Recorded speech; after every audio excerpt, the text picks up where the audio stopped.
오늘 성탄 감사예배로 하나님께 예배하는데요. 오늘 함께 우리가 은혜 받을 말씀은 큰 기쁨의 소식이라는 제목으로 함께 말씀을 나누도록 하겠습니다. 오래전에 하나님이 산타받아 좋은 이유라는 글을 읽은 적이 있습니다. 이런 내용입니다. 산타는 북극에 살지만 예수님은 어디에든 계신다. 산타는 썰매를 타지만 예수님은 물 위를 걸을 수도 있다. 산타는 오직 1년에 한 번 오지만 예수님은 언제든지 찾아오신다. 산타는 양발 속에 선물을 채워놓지만 예수님은 우리의 모든 필요를 다 채우시는 분이시다. 산타는 불청객으로 굴뚝을 타고 내려오지만 예수님 우리가 초대했을 때 우리 마음속에 찾아오신다. 굉장히 의미가 있는 그런 말씀이죠. 제가 어린 시절에는 성탄절이 돌아오면 선물을 잔뜩 들고 들어오는 산타를 상상하며 성탄절을 기다리곤 했습니다. 그리고 제가 조금 커서 이제 학생이 되었을 때에는 성탄 이브가 되어지면 교회 형, 누나, 동생들과 함께 밤새도록 놀고 이제 새벽 5시가 되어지면 이제 새벽송을 위해서 어른들과 함께 취집마다 돌아다니면서 기쁘다 구주 오셨네 찬양하고 아기 예수님이 태어나셨습니다 하고 외쳤던 그런 기억들이 있습니다. 이렇게 밤새도록 놀고 이제 새벽송을 돌고 나면 정작 성탄절 25일 날 예배가 드릴 때가 되어지면 눈꺼풀이 너무나 무거워서 모두가 학생들이 다 졸곤했던 그런 기억이 있습니다. 그리고 집에 돌아와서는 하루 종일 잠만 잤던 그런 기억이 또 있습니다. 아마도 여기서 40대 이상인들 뿐이면 아마 학창시절에 저와 같은 그런 경험들을 한 번 정도는 다 해보셨을 것입니다. 나중에 이제 믿음이 조금 자라고 나서 성탄절에 진짜 기뻐할 이유가 다른 데 있는 것을 그때 알게 되었습니다. 성탄절 우리가 진짜 기뻐할 이유는 오늘 본문 10절에 말씀하고 있는 것처럼 온 백성에게 미칠 큰 기쁨의 소식이기 때문에 그렇습니다. 예수님의 탄생은 단순히 기쁜 소식 정도가 아니라 온 백성에게 미칠 아주 큰 기쁨의 소식이라고 말씀하고 있습니다. 여러분, 그렇다면 왜 예수님의 탄생이 온 백성이 미칠 기쁨의 큰 소식이라고 말씀하신 걸까요? 우리 다 같이 11절 우리 다 같이 한번 읽겠습니다. 시작. 다윗의 동네에 너희를 위하여 구주가 나셨으니 곧 그리스도 주시니라. 너희를 위하여 구주가 나셨으니 곧 그리스도 주시니라. 우리를 위해 구주, 구원자가 탄생하셨기 때문에 온 백성이 미칠 큰 기쁨의 소식인 것입니다.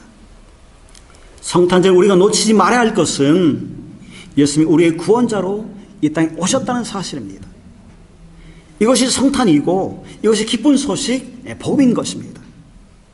성탄절은 저로 영원히 죽을 수밖에 없는 우리를 구원하시기 위해서 하나님께서 독생자 예수 그리스도를 이 땅 가운데 보내신 축복의 날인 것입니다. 구원자로 이 땅에 오신 예수님을 영접하는 것, 그것이 최고의 성탄입니다. 하나님이 가장 기뻐하는 성탄은 구원자로 이 땅에 오신 예수 그리스도를 나의 구원자로 영접하는 것입니다. 그것이 하나님이 가장 기뻐하는 성탄인 것입니다. 아직 예수님을 나의 구원자로 영접하지 못하신 분이 있다면 오늘 예수님을 나의 구원자로 영접하는 큰 은혜가 있기를 축원합니다. 예수님은 당시 종교 지도자들이나 몇몇 특권층을 위해서 이 땅에 탄생하지 않으셨습니다. 예수님의 탄생은 10절에 말씀하는 것처럼 온 온 백성을 위해서 이 땅에 오셨습니다. 성경은 예수님이 몇몇 특권층이나 종교 지도를 위해서 이 땅에 오신 것이 아니라 온 백성, 온 인류를 위해서 오셨다는 것을 드러내기 위해서 당시 가장 비천한 사회에 해당하는 목자들에게 가장 먼저 예수님의 탄생 소식이 전해졌습니다. 예수님의 탄생은 전 인류를 위한 것입니다. 그리고 예수 그리스도의 구원은 차별이 없습니다. 우리가 예수 그리스도를 믿기만 하면 구원이 선물로 주어집니다. 온 백성에게 그 구원을 선물로 주시기 위해서 예수님이 이 땅에 오신 것입니다. 예수님을 영접하는 자에게는 하나님의 자녀가 되는 그 놀라운 권세가 주어지는 것입니다.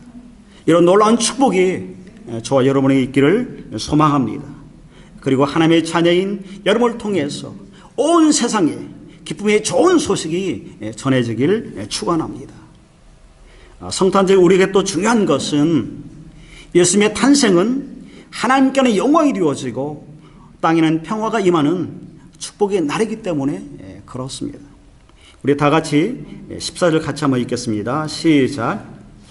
높은 곳에서는 하나님께 영광이요 땅에서는 기뻐하심을 입은 사람들 중에 평화로다. 아멘. 예수님의 탄생은 먼저 하나님께 영광이 되는 최고의 사건입니다. 아담이 범죄한 이후로 하나님은 하나님의 형상대로 창조한 인간을 구원할 구원 계획을 갖고 계셨습니다. 그러나 구약의 창세기에서 신약의 예수 그리스도가 오시기까지 수천 년 동안을 기다려야만 했습니다. 그리고 마침내 하나님의 때가 찼을 때 예수 그리스도가 인간의 몸을 입고 이 땅에 오셨습니다. 예수 그리스도가 이 땅에 오심으로 하나님의 구원 계획이 본격적으로 시작되어진 것입니다. 하나님의 때가 차기까지 수천 년을 기다리셨던 하나님의 입장에서 바라볼 때 예수 그리스도가 이 땅에 오신 것 그 자체는 하나님께 가장 큰 영광이 되는 것입니다. 자녀가 태어나면 부모님이 가장 기뻐하는 것처럼 누가복음 2장에 보시면 하나님이 너무나 기쁜 나머지 천군 천사를 다 동원하고 들에서 양을 치는 목자들에게까지 그 기쁜 소식을 알리는 것을 우리가 확인할 수 있습니다. 그만큼 예수님의 탄생은 하나님의 기쁨이었고 하나님께 영광이 되었습니다. 성탄절은 하나님의 아들이신 예수 그리스도를 통해서 하나님이 영광 받으시는 그런 날인 것입니다.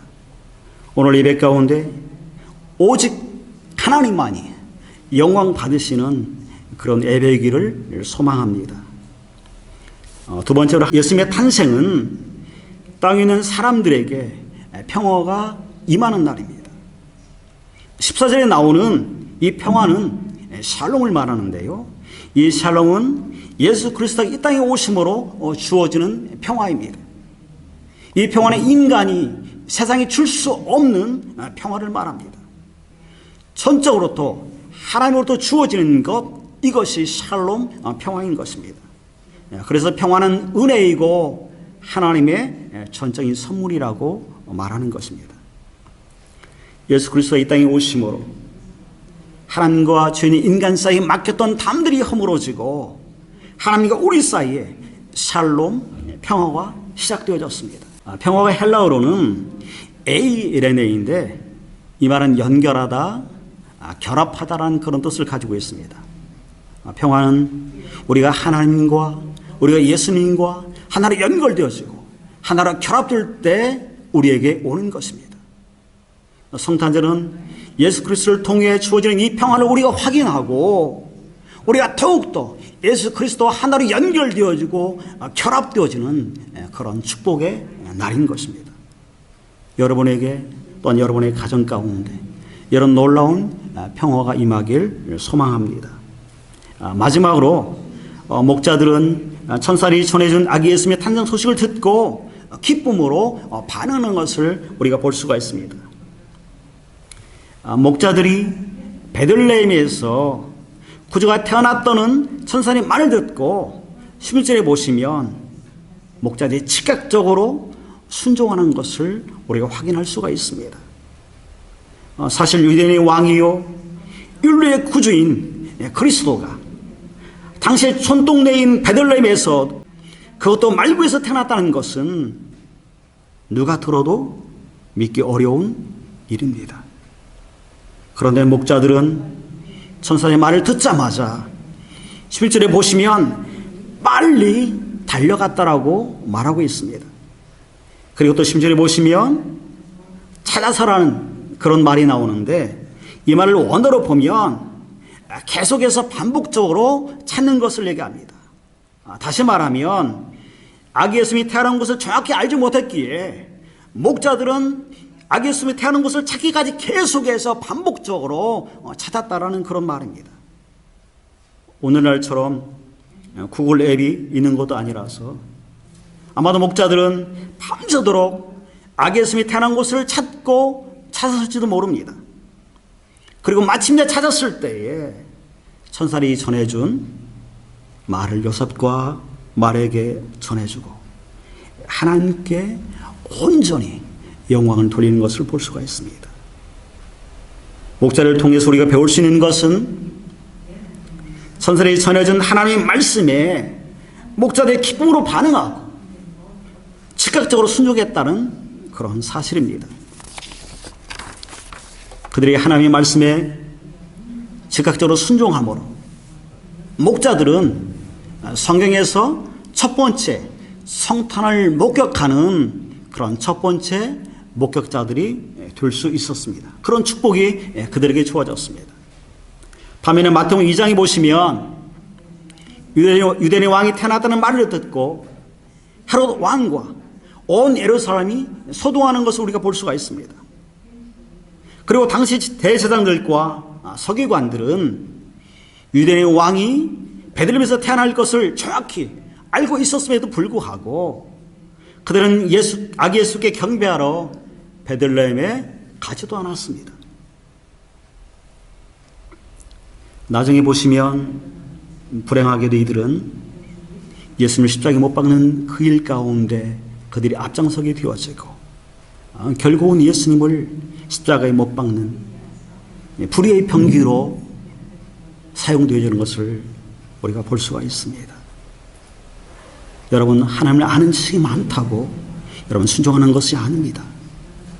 여러분, 믿음이 있어야 여러분 순종할 수 있는 것입니다. 그래서 양을 치는 목자들은 대제사장들과 서기관들처럼 하나님에 대한 지식은 없었지만 그러나 믿음으로 반응하고 순종했습니다. 그것이 하나님의 기쁨이 되었고 그것이 하나님께 영광이 되었습니다. 성탄절은 목사들이 하나님의 말씀에 기쁨으로 반응했던 것처럼 우리가 하나님의 말씀에 기쁨으로 반응하는 날입니다. 그리고 목자들이 하나님께 영광을 돌렸던 것처럼 오직 하나님께만 영광을 돌리는 날입니다. 하나님의 말씀 앞에 믿음으로 반응하고 순종으로 나아가는 저와 그리고 여러분이 다 되시기를 축원합니다.